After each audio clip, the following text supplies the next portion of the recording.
So you gotta get your spin. You gotta spin, you gotta spin, you gotta spin. So spin and spin and spin. You gotta roll, get your roll, come on in.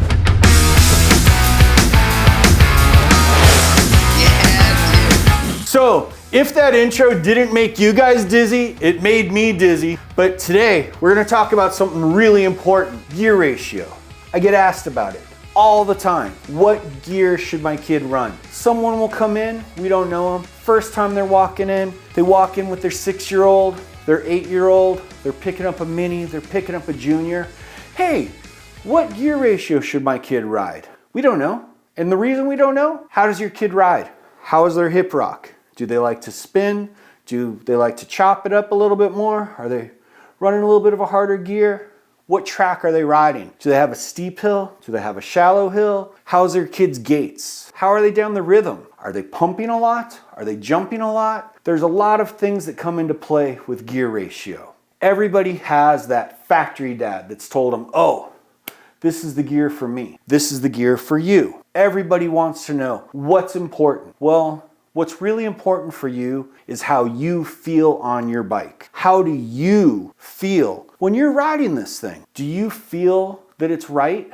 Do you feel that you're getting a quick enough snap? Do you feel that you've got enough gear when you're going down the straightaway? There's all kinds of great tools out there, and there's a lot of great resources. BMXultra.com, they've got one of the best gear charts that's available for you. Shane has done a lot of the homework for you to actually calculate out if you're running a Tioga Power Block, 20 by 1.4, 20 by 1.6, this is what the rollout is with all of these different gear ratios. He makes it easier for you to be able to know how far every time you take one full crank, one full rotation of your drive, how far that rear wheel is going to go. So when you're setting up your gear ratio and you're trying to set it up for the track that you're on, and the track that you ride the most, are you taking the advice of somebody who's on a track that's all the way across the country? Are you taking the advice of someone who is in another country as far as what you should ride? Or are you doing it for the track that you're on? When you're doing your gear ratio, when you're doing your rollout, what you really want to experience is to where when you're making these full rotations and you're figuring out how far that rear wheel is going with every single rotation of your crank, how are you setting yourself up for your first obstacle? How are you setting it up to make sure that you have your foot in the proper position for you to go over that first obstacle, to make sure that you're feeling in the right position? What you need to do really make sure when you're setting up your gear ratio is you want to make sure that whatever front cog, whatever rear cog you're running, in combination with your tire, is setting it up to where you have it set up to where you're feeling comfortable when you're going to hit that obstacle. If you are normally used to running, say a 47-17, and that's giving you a 54-6 or a 55 or a 53-7 or whatever it is with the particular tire profile and the actual rollout that you have for your setup, if that's going to set you up goofy foot for the first jump, that's going to make it a lot harder for you to take that first obstacle. And if it's harder for you to take that first obstacle, it's going to make it harder for you around the rest of the track. It would be a lot easier if you change your gear ratio, and sometimes you can change your gear ratio by just changing your rear tire size. If you go from a 1.6 to a 1.75 or from a 1.75 down to a 1.5, you're actually going to change your rollout. And by changing your rollout, that's going to affect what your crank position is going to be for when you know that, hey, I want to take 10 cranks from the gate to the first jump. Measure it out, 10 cranks. This is what the experienced guys are doing. If you ever go to a track and you watch Eric Roop, shout out Big Daddy. Eric Roop's been around longer than anybody, racing all these different tracks. He will go and he'll walk from the gate to the first jump and he'll step it out. He'll figure out exactly how many crank rotations he wants. And sometimes you'll see him, I'm going to change this. Sometimes you'll notice he'll stop cranking a little bit early just to make sure that he's got the perfect foot position to get over the first obstacle the way he wants to get cranking again on that backside. These are all important things that you want to think about when you're figuring out whatever your roll, whatever your crank size, whatever your tire size, whatever your gear ratio is. All of this comes into play. It's all super important. A lot of people get scared as far as changing their gear ratio. A stock bike will usually come with a 43/16, and that's a typical gear ratio for a pro-sized bike. A lot of people are afraid, oh, what's it gonna be like? I'm gonna have to cut my chain, I'm gonna have to change my spider. It's actually really easy. If you've got a problem with it, go find a local rider at your track, go find a local dad at the track, go find someone who can help you. They'll walk you through the steps. Usually, your front cog is where you're gonna start with your front chainring. There's a lot of great brands of front chainrings out there. We tend to use a lot of the Micrims, we use a lot of the Tangents, we use a lot of the Profiles. Those are ones that we find work well for us, but there's a ton of great front chainrings out there. They're usually really easy to change. It's typically 4 bolts, some will be 5 bolts. You change it, you're gonna start by loosening up your rear wheel, loosening up your chain tensioner. If you're on one of the new Supercross Vision F1s, or if you're on a Mabo where you've got an idler, it makes it really simple, especially if you're running one of the spring-loaded ones. You just release the chain, change the front chain ring, put your chain back on, away you go. Makes it super easy. If you need to change your rear cog, it's a little bit more difficult. Some of the rear hubs will still require that you have a chain whip to hold the cog. You pop off the lock ring, pull the lock ring off, change the rear cog, pop the lock ring back on, away you go. It's a lot easier than you'd think it is. Okay guys, so on your chain ring, you see here it's tangent. You go, oh my God, I gotta count the teeth. What do I gotta do? No, look, it's stamped 41. Most chain rings will have the size stamped somewhere on it.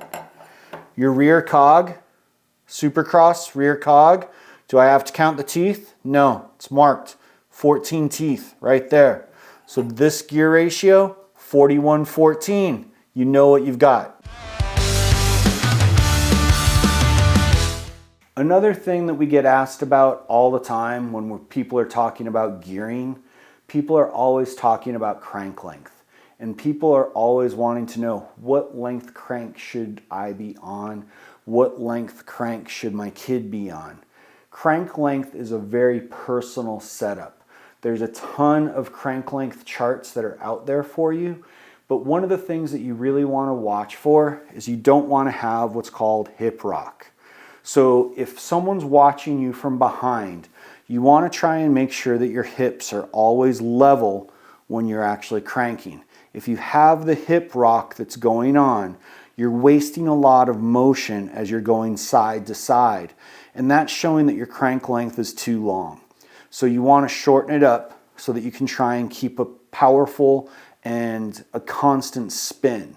And if you have that constant spin going, it's going to help improve the way that you're going to get that power from your crank to your rear wheel, to the ground, to be able to move you forward faster. So on chain rings, people ask me all the time if there's a particular brand that we like. I just went over it with you that we have a variance of brands that we like. What we're always looking for is we want a good high performance front chain ring. If you can find one that's a good 7075 T6 heat treated aluminum, that's always going to be a better chain ring. It's going to wear better. Some of the 6063 alloys, those also wear well. The 6061 aluminums are a little bit softer. They're typically going to be a lot less expensive, but you're going to go through them a lot quicker. Also, if you can find one that's a good machined gear rather than a stamped gear. The stamped chain rings are going to be a lot less expensive, but they're not going to be as flat, they're not going to be as round, and you're going to go through them a lot quicker. So we like to believe that buy your chain rings once, use them. It's something that's going to help you with your drivetrain. It's going to make everything smoother. And if you have a smoother drivetrain, it's going to be a faster drivetrain. It's going to be much more efficient.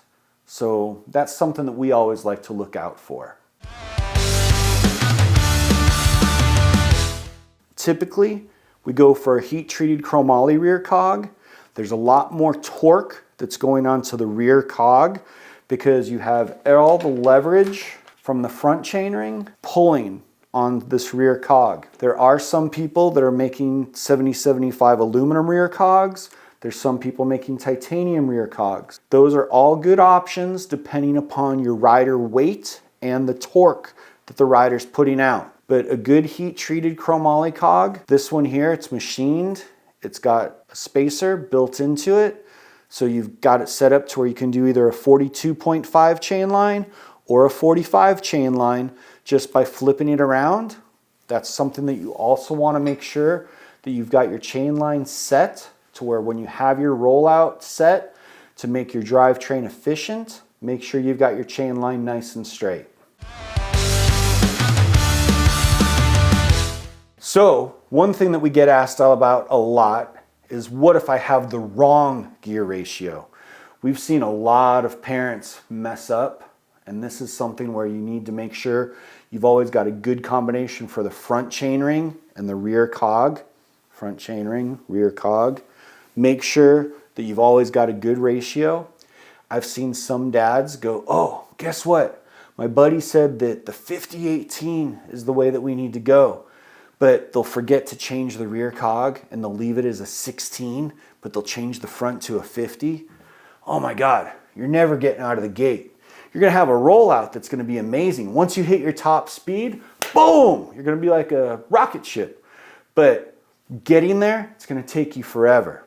We've also seen it be the other way around, where people are gonna go, oh, a 39-14, that's the way I need to go. And they leave it as a 16 on the back, but they'll put the 39 on the front. Man, you're gonna get out of the gate quick, but all of a sudden you're just gonna be spinning, and you're not gonna go anywhere. So you need to make sure that you have the proper ratio mix. Proper front chainring, proper rear cog, make sure you got it set.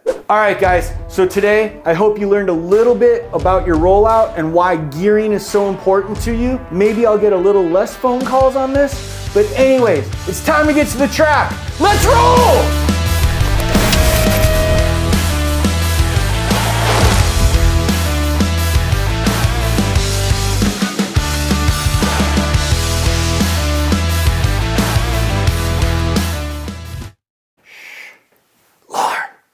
Help me.